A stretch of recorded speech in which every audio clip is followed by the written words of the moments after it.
আসসালামু আলাইকুম আমার প্রিয় ভাই ও বোনেরা, আপনারা সবাই কেমন আছেন? আশা করি সবাই ভালো আছেন। আমিও মোটামুটি ভালো আছি, আলহামদুলিল্লাহ। ভালো আছি এই জন্যই বলি যে আল্লাহ পাক যখন যেই অবস্থায় রাখুক না কেন, আল্লাহর দরবারে লাখ লাখ শুকরিয়া, আলহামদুলিল্লাহ, শুকরিয়া আদায় করতে হবে। আমি বেশ কিছুদিন হয় আমি ভিডিও দিই না, আমার শরীরটা একেবারেই ভালো না, সেজন্য আমার ভিডিও দেওয়া হয় না। তো আমার এই ভিডিওটা অনেক দিন আগের করা,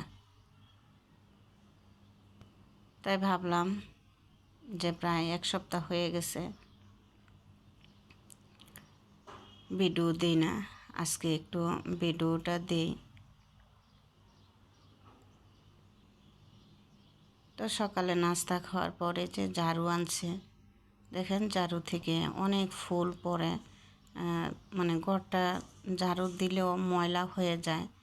এজন্য এই ফুলগুলা কীভাবে আমরা ফেলবো, এজন্য আমি যে চিরুনি দিয়ে ভালো করে আশ্রয় নিতেছি। অনেকগুলা ফুল পড়ে গেছে, তো চিরুনি দিয়ে আশ্রানোর পর ঘর ঝাড়ু দিছি, একটা ফুলও নাই। ঝাড়ু দিয়ে আশ্রয় ভালোভাবে জায়রা নিছি। জায়রা নিলে কিন্তু ফুল থাকে না। আপনারাও এইভাবে চিরুনি দিয়ে আশ্রয়ে দেখবেন কিভাবে ফুল পরিষ্কার করি। তো এই যে অসুস্থ অবস্থায় কিন্তু আমি যে কাঁচামরিচগুলো ফ্রোজেন করব, এই জন্য অনেকগুলো কাঁচামরিচ আনছে। আমি আজকে প্রায় 15 দিন যাবৎ বেশ অসুস্থ, আস্তে আস্তে আরও বেশি দুর্বল হয়ে যাচ্ছে।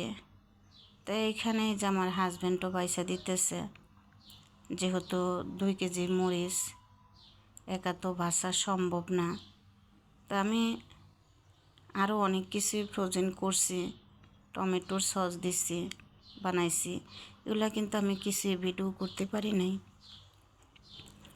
কারণ এই যে টমেটোর সস, ক্যাপসিকাম ফ্রোজেন করা, এগুলো সব আমার হাজব্যান্ড করছে। আমি বলে দিচ্ছি, উনি আমাকে হেল্প করছে, আর ভিডিও করা হয় নাই। ভাবছিলাম আর ভিডিও দিবই না।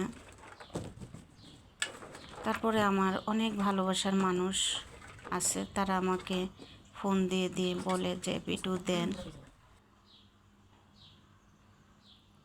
তারপরে যে কাঁচামরিচগুলো ভালোভাবে আমি বাইসা ধুইয়া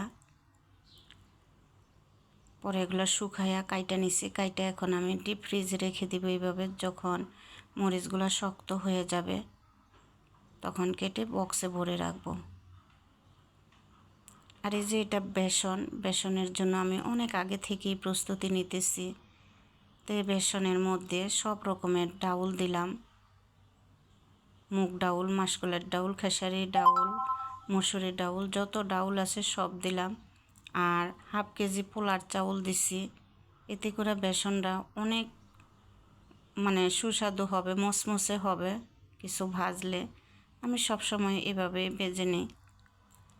তো ওগুলা দিয়ে যে এটি একটু ভাঙ্গায় নিয়ে আসো, রেডি করে রাইখা আমি একটু পিঠা বানাবো। সে পিঠার জন্য গোলায় রাইখা আবার দেখেন মটরগুলা বেছে নিলাম, সিমের বিচি বেছে নিলাম। এখানে 1 কেজি সিমের বিচি, 1 কেজি মটর। তা আমি আর মেয়ে বেছে নিছি। তখন একটু শরীরটা ভালো লাগছিল, এত বেশি খারাপ লাগে নাই।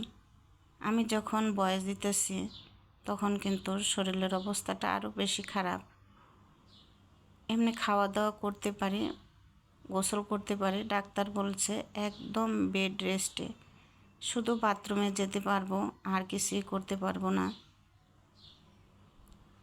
তো সবাই আমার জন্য দোয়া করবেন, আমি যেন দ্রুত সুস্থ হয়ে যেতে পারি। ভাবছিলাম আমি আর ভিডিও দিবই না। তো ওই তো আমার অনেক ভালোবাসার মানুষগুলো, যারা যারা আমার খবর নিতেছেন, তাদের প্রতি আমি চিরকৃতজ্ঞ। তাদের প্রতি আমার পক্ষ থেকে অনেক অনেক ভালোবাসা ও দোয়া রইল। যেমন পলি ব্লগের পলি আপু, সবার প্রথমে আমাকে ফোন দিয়ে খোঁজখবর নিছে যে কেন আমি ভিডিও দিই না। তারপর আইটি হাসি আন্টিও আমার খোঁজখবর নিছে, আমাকে অনেক ভিডিও দেওয়ার জন্য বলতেছে যে আন্টি আপনি দেন, এই অবস্থায় আইসা আপনি ছাইড়া দিয়েন না, কারণ আমি অনেকটা পথ আগায় গেছি। সামিরা লাইফস্টাইল আপু আমার ভিডিওর নিচে এসে কমেন্ট করছেন যে আপু তুমি কেন ভিডিও দাও না, তোমার কি অবস্থা, কেমন কি। তো এই আপুদের জন্য আমি দোয়া করি আল্লাহ যেন আপনাদেরকে সুস্থ রাখে। আমার খবর নেওয়ার জন্য আপনাদের প্রতি আমি চিরকৃতজ্ঞ। আমার পক্ষ থেকে অনেক অনেক দোয়া রইল। আল্লাহ পাক যেন আপনাদেরকে সুস্থ রাখে, দীর্ঘনেক হায়াত দান করেন। আমার জন্য দোয়া করবেন। দেখেন আপনাদের সাথে কথা বলতে বলতে কিন্তু এখানে আমার ডিম বোনাটা হয়ে গেছে। আমি আবারও বলছি এই ভিডিওটা আমার অনেক আগের করা, সেই জন্য দিতেছি। এখন আর আমার কোনো ভিডিও করা হয় না, কারণ আমার হাজব্যান্ড রান্না করে, মেয়ে রান্না করে, সেখান থেকে ভিডিও করাটা আসলে একটু টাফ হয়ে যায়। আসলে কখন যে কার কী হয় কেউ বলতে পারে না, আর কখন কার কাছ থেকে ভালোবাসা পাবো, আমরা কে পাবো সেটাও বলা যায় না।